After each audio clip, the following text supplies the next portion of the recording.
Balai Sarbini kembali diguncang dengan kehebohan penonton yang berdatangan untuk mendukung 12 peserta Indonesian Idol yang tampil di babak spektakuler Jumat malam lalu. Kemeriahan juga semakin dilengkapi dengan kemegahan panggung dan tata cahaya, ditambah lagi penampilan dua artis tamu, Melly Goeslaw dan Marcel. Seperti pada Indonesian Idol sebelumnya, tiap babak spektakuler memiliki tema seputar lagu-lagu yang akan dibawakan peserta. Dan kali ini temanya adalah Top Hits. Masing-masing peserta menyanyikan lagu.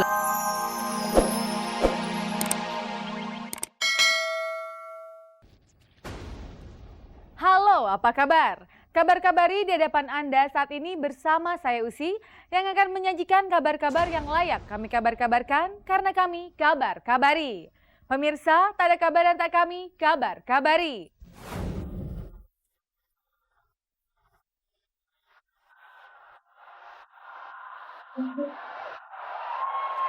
Persaingan penyanyi solo yang semakin ketat tidak menyurutkan popularitas Ari Lasso. Ini terbukti album yang dia keluarkan selalu laris dan diterima oleh pasar. Dan yang lebih menggembirakan baginya adalah setiap konsernya selalu dipenuhi oleh para penggemarnya.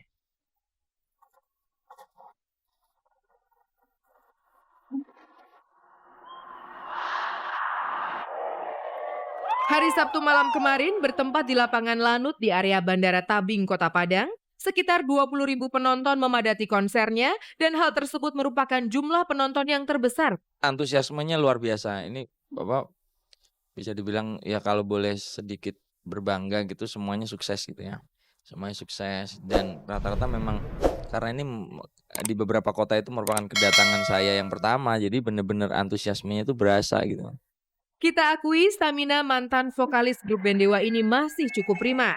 Atau mungkin penonton yang membludak memberikan semangat tersendiri baginya, sehingga 14 lagu yang dinyanyikan dapat dibawakan dengan sempurna. Kalau penonton tidak larut dalam pertunjukan kita ya berarti gagal. Ya kan konser 30 kota ini pun pihak sponsor sudah menghitung bahwa yang dibawa ini yang dikeluarin duit, mereka keluar duit sekian banyak itu ya pasti bisa dijual gitu. Saya tuh selalu menjadikan sebuah pertunjukan itu adalah satu kesatuan gitu. Jadi bukan hanya kita menampilkan atau mempresentasikan lagu, tapi penonton harus jadi bagian, jadi kekuatan.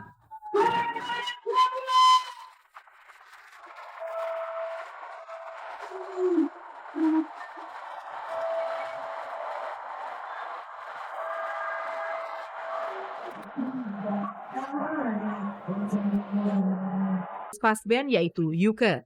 Mungkin tidak akan ada yang bakal percaya kalau Arifin Martawijaya alias Yuke ini dulunya pernah menjadi dosen di salah satu perguruan tinggi negeri di Bandung.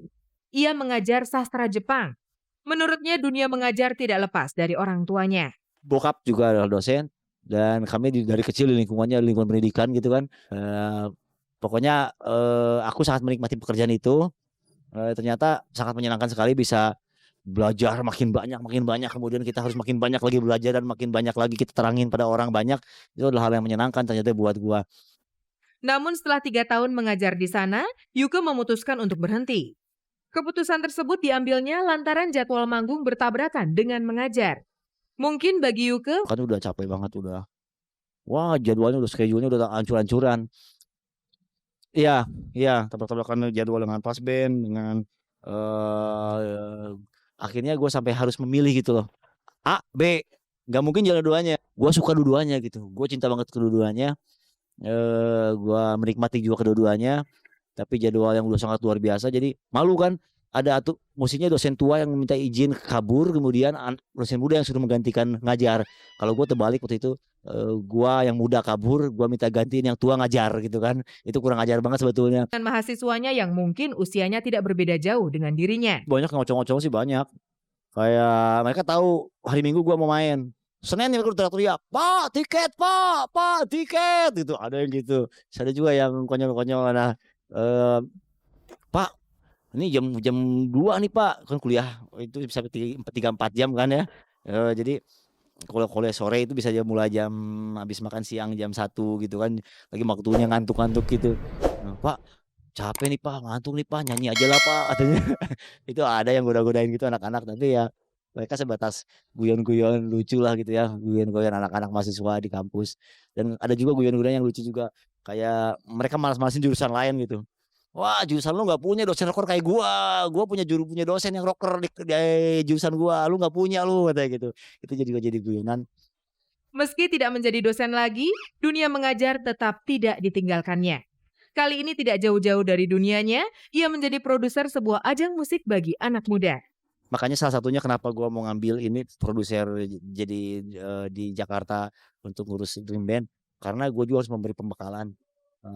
Jadi gua harus coaching di sana. Jadi ya selama 3 minggu ini kerja gua lumayan rada jangar jugalah. Gua harus bikin kurikulum. Pengalaman gua ngeband 10 tahun, 15 tahun itu dipadatin jadi kurikulum 3 minggu dan gua harus ajarkan pada mereka dari semua sisi.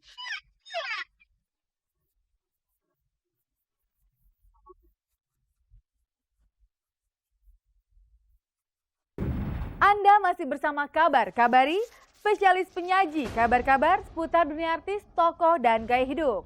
Berikut pilihan kabar yang kami persembahkan hanya untuk Anda.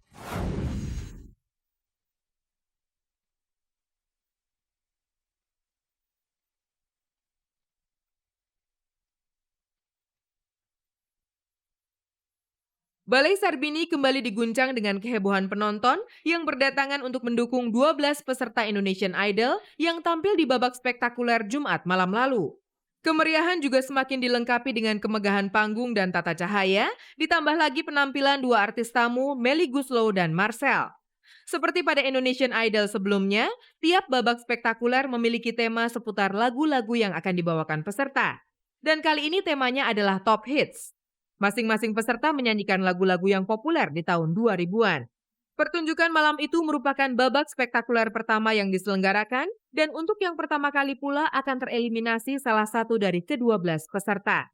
Dan malam itu, Danar yang mewakili kota Jakarta harus rela meninggalkan 11 peserta lainnya. Bagaimana Danar menerima kekalahannya di awal-awal babak spektakuler? Awalnya memang saya nggak sedikit tidak pernah menyangka gitu, saya tersisi awal gitu.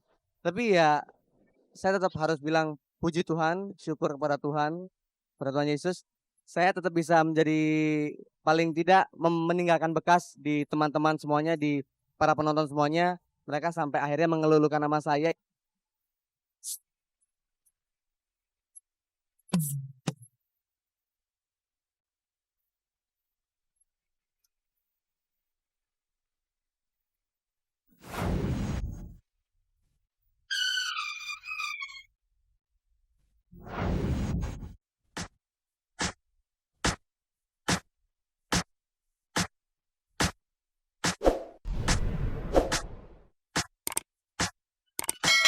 Masih dari pertunjukan babak spektakuler di Balai Sarbini. Formasi juri kembali seperti Indonesian Idol pertama, yaitu Dimas Jayadiningrat menjadi juri lagi menggantikan Yofi yang hari Rabu lalu resmi mengundurkan diri karena kesibukannya menyiapkan album solo.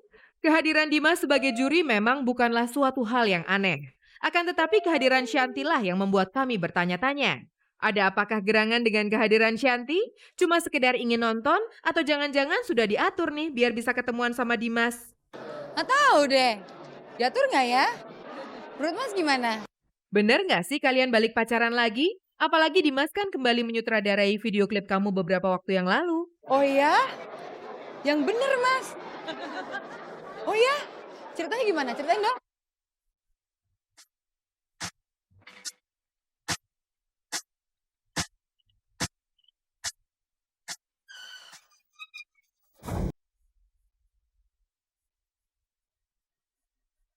Film layar lebar berjudul Antara Aku, Piano, dan Puisimu memang masih dalam proses produksi. Tapi kalau dibilang terkenal, belum diputar di bioskop saja, film ini serta para bintang-bintangnya sudah cukup melekat di hati para remaja yang tidak sabar menanti ditayangkannya film ini.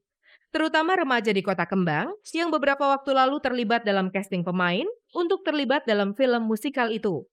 Setelah Kota